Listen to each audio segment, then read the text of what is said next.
Hello, and welcome to Songs for the Struggling Artist, the blogcast. This is episode 270. My name is Emily Rainbow Davis. Thank you so much for listening. Today's blogcast was meant to be last week's blogcast, and I will tell you why later on.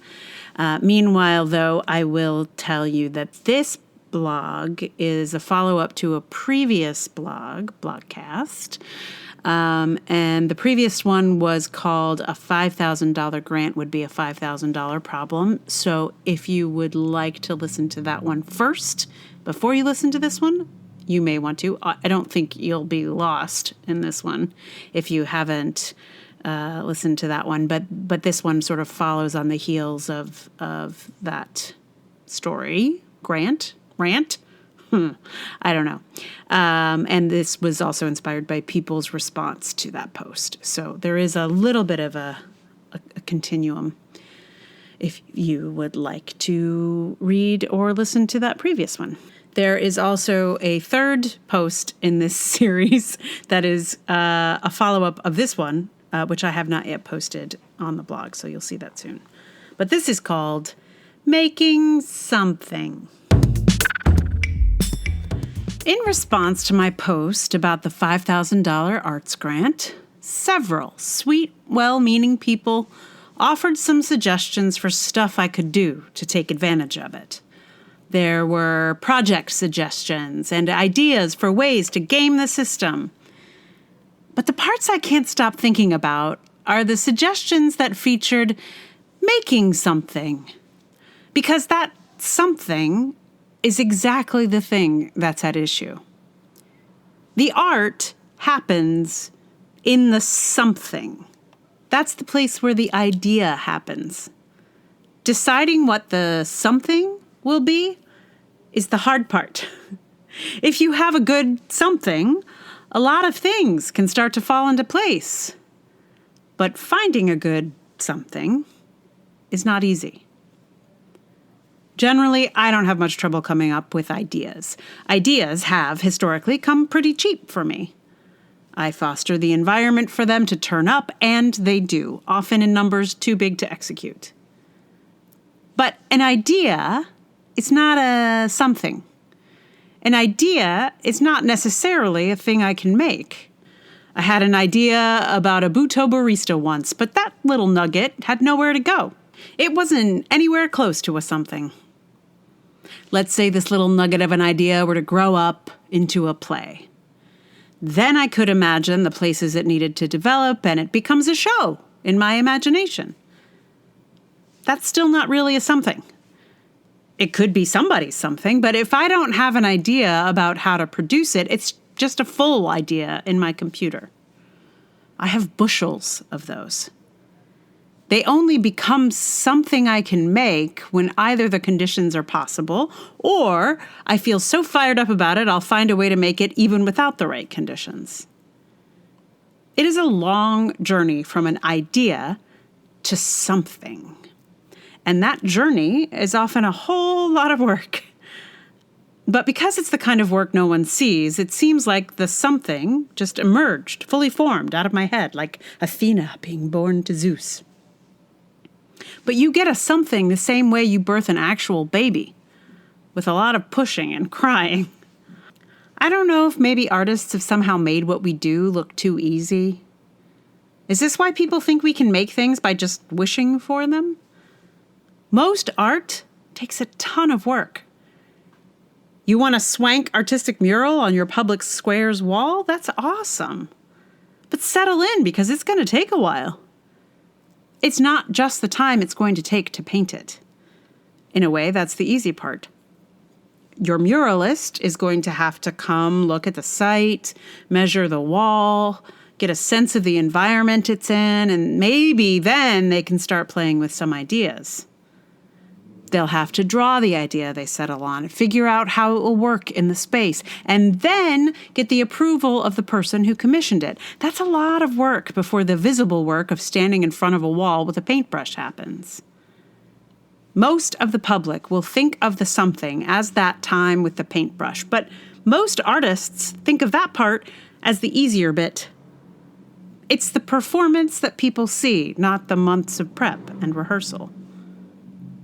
The something appears to be the show, but in fact, it's the whole process, even from that first nugget of an idea.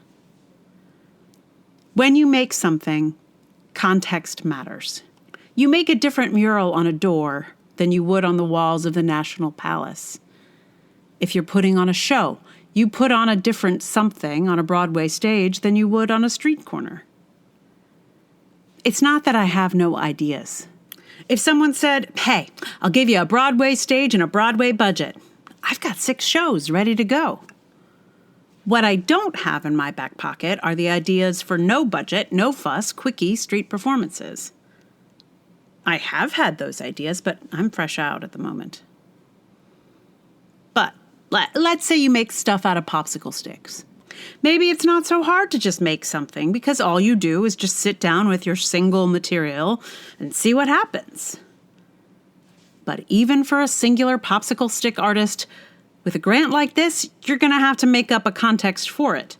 Figure out where to have your popsicle stick show or figure out how to involve an audience.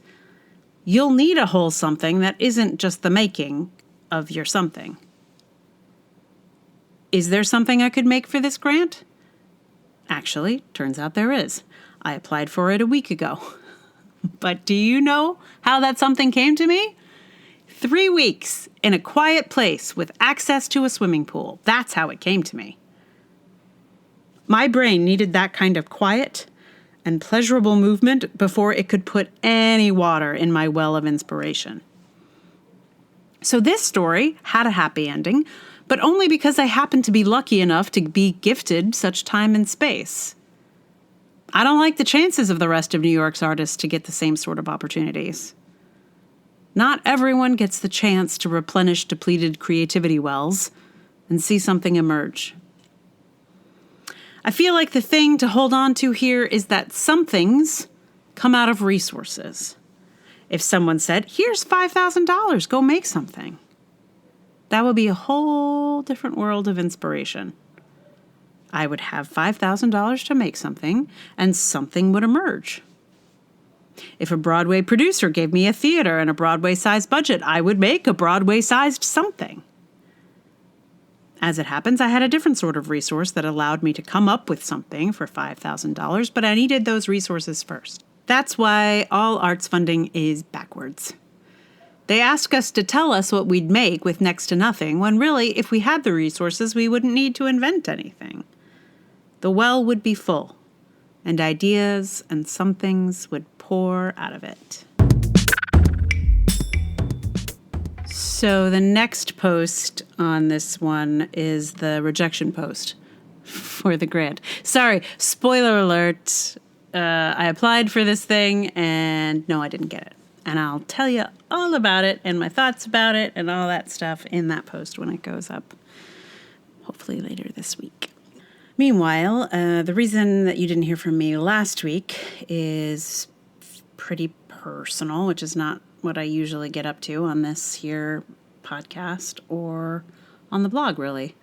But my brother, my youngest brother, was killed in an accident. And I've had trouble saying those words out loud. So I couldn't really talk last week. And I'm trying to continue as normal this week. And it is not easy. But what? I don't know. Anyway, that's what's going on. Apologies if you were hungry for the blogcast last week and didn't get it, but I knew you'd understand. And yeah, I did, however, last week before this happened, record the song. So I recorded the song the day before, and then got the news the next day before I could record the whole blogcast. So the song, luckily, is from the before. I think if I tried to record it now, my voice would not hold up. It's been a long week. So that song is coming up in just a moment. It is Something in the Way She Moves by James Taylor. It's funny because I chose it because I would always get this song, the James Taylor song, mixed up with the Beatles song, which is the same concept of Something in the Way She Moves, except the Beatles one is called Something, and James Taylor's is called Something in the Way She Moves. But they're really, about the same thing. So I initially thought, oh, this is all about something, so I'll play Something. But the Beatles' Something is a lot harder to play than James Taylor's Something. Also, I actually really like this James Taylor song. It might be my favorite, and I can't believe I've never recorded it before. So you're going to hear that in a minute. Meanwhile, thank you so much for listening. If you like the podcast, please tell someone about it. You can support it on patreon.com/Emily R. Davis. There's also PayPal and Ko-fi. All those links are in the show notes. And, one other thing about this James Taylor song.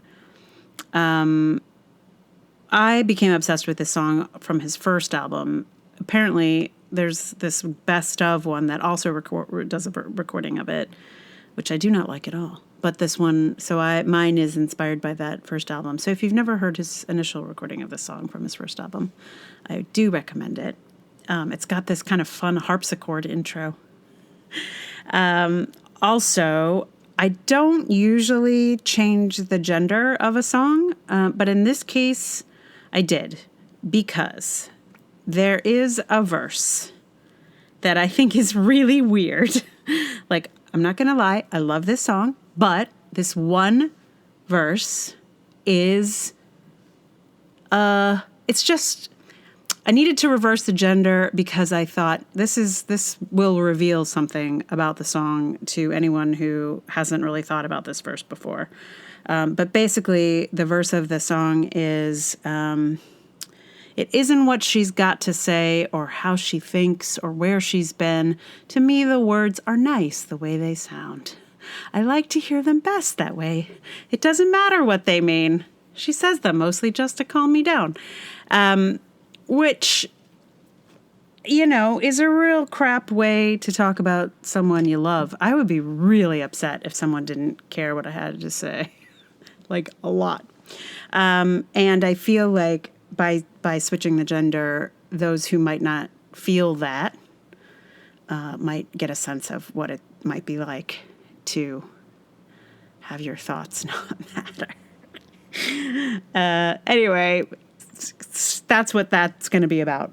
So I will play it for you on ukulele. I also experimented with playing it on guitar, and I just felt like the ukulele gave it a different sound. The guitar really sounds like it usually sounds, right? It sounds like a James Taylor song, but the ukulele gives it a little bit of a different flavor. So, without further ado, I give to you Something in the Way She Moves. There's something in the way he moves, or looks my way, or calls my name, that seems to leave this troubled world behind. And if I'm feeling down and blue, or troubled by some foolish game, he always seems to make me change my mind. And I feel fine anytime he's around me now. He's around me now, almost all the time. And if I'm well, you can tell he's been with me now. He's been with me now quite a long, long time, and I feel fine.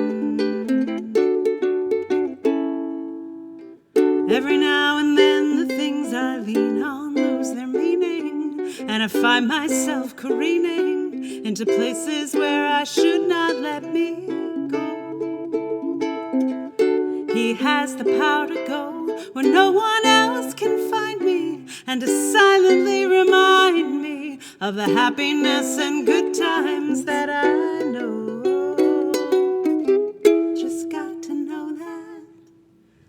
It isn't what he's got to say, or how he thinks, or where he's been. To me, the words are nice the way they sound. I like to hear them best that way. It doesn't matter what they mean. He says them mostly just to calm me down. And I feel fine anytime he's around me now. He's around me now, almost all the time. And if I'm well, you can tell he's been with me now. He's been with me now quite a long, long time. And I feel